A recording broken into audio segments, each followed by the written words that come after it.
Hello friends, આજે આપણે બનાવીશું ફરાળી બોલ્સ।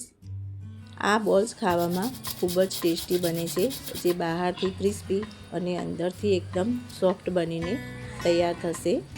તમે એક વખત આ બોલ્સ બનાવશો તો બફવાડાને પણ ભૂલી જશો।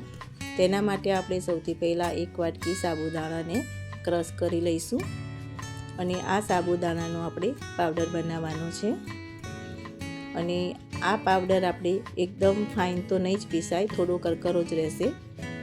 હવે આપણે એક પ્લેટમાં 4 બટાકા બાફેલા લઈશું અને બટાકાને આ રીતે કાંટા ચમચીની મદદથી મેશ કરી દઈશું।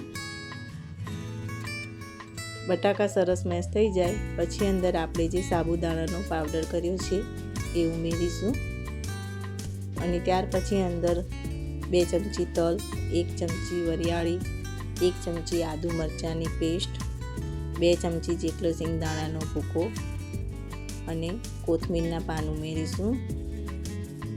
ત્યાર પછી અંદર હળદર, લાલ મરચું પાવડર, ધાણા જીરું પાવડર અને સ્વાદ પ્રમાણે મીઠું, 1 મોટી ચમચી દળેલી ખાંડ અને અડધા લીંબુનો રસ ઉમેરીશું। ત્યાર પછી આપણે આ બધા મસાલાને આ લોટ અને બટાકાની અંદર સારી રીતે મિક્સ કરી દઈશું।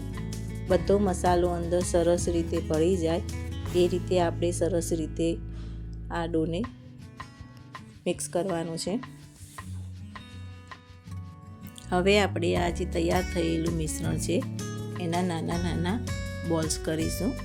એના માટે આપણે સૌથી પહેલાં થોડો લોટ લઈશું અને એને સરસ રીતે હાથેથી પહેલાં મસળી લઈશું અને પછી એના આપણે બોલ વાળવાના છે, જેથી અંદર કોઈ પણ જાતની ક્રેક પડે નહીં।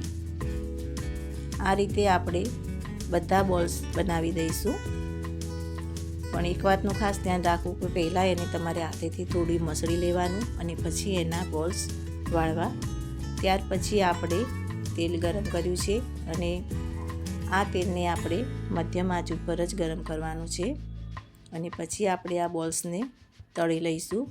ગેસની ફ્લેમ બિલકુલ હાઈ કરવાની નથી, નહીંતર બોલ્સ ઉપરથી બળી જશે અને અંદર કાચા રહેશે।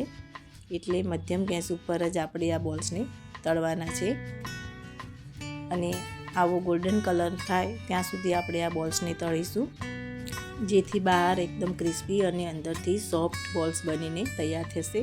આ રીતે આપણે 2 બેચમાં બધા બોલ્સને તળી લઈશું। તો તૈયાર છે આપણા ફરાળી બોલ્સ। જો તમને આ મારો વિડીયો પસંદ આવ્યો હોય તો તેને લાઈક, શેર અને સબસ્ક્રાઈબ ચોક્કસથી કરજો અને જો તમે મારા વિડીયોને ફેસબુક ઉપર જોઈતા હોય તો મારા પેજને ફોલો કરજો। Thank you.